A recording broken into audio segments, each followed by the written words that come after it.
നമ്മളുടെ തേങ്ങാപ്പാലും വെളിച്ചെണ്ണ കൊണ്ടല്ല അടിപൊളി ചിക്കൻ കുറുമയാക്കിയാലോ.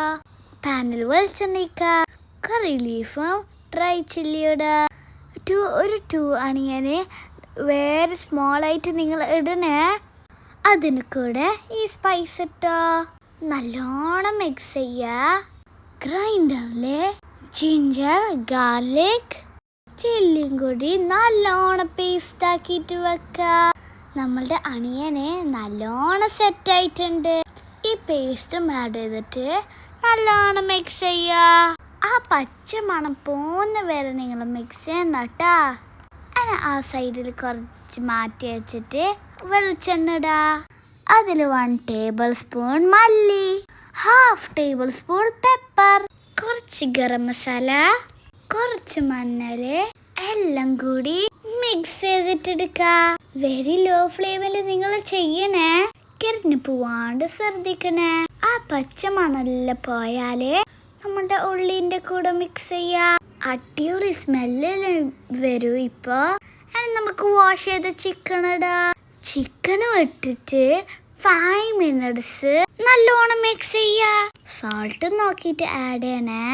ഇത് നല്ല ഹൈ ഫ്ലെയിമിൽ ചെയ്യണേ.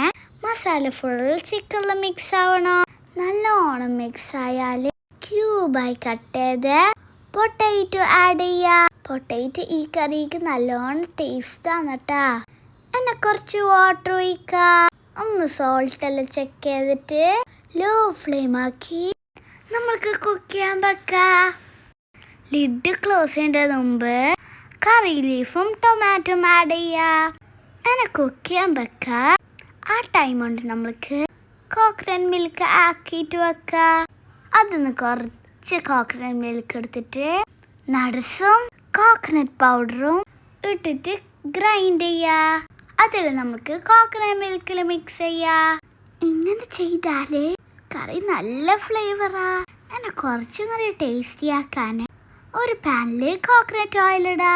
അണിയനും കട്ട് ചെയ്തിട്ടിടാ. കറി ലീഫും ഡ്രൈ ചില്ലിയും ഇടാ. ഇത് നമ്മൾക്ക് കോക്കനട്ട് മിൽക്കിലേക്ക് മിക്സ് ചെയ്തിട്ട് വെക്കാം. ഈ സ്റ്റെപ്പ് നിങ്ങൾ മിസ്സാക്കരുത്. ഇതാണ് നമ്മൾ കറീൻ്റെ സീക്രറ്റ്. ചിക്കൻ കുക്കായാൽ നമ്മളുടെ കറിയിലേക്ക് ഇത് ആഡ് ചെയ്യുക. ലോ ഫ്ലെയിമിലും ചെയ്യണേ. കോക്കനട്ട് മിൽക്ക് നല്ലോണം ബോയിൽ ആവണ്ട. ചെറുങ്ങനെ ചൂടായാൽ നമുക്ക് ഓഫ് ചെയ്യാം. ഹാഫ് ആൻ അവർ കഴിഞ്ഞിട്ട് കഴിച്ചാൽ മതിയേ. ഇഷ്ടമായെങ്കിൽ ഷെയർ ചെയ്യണേ.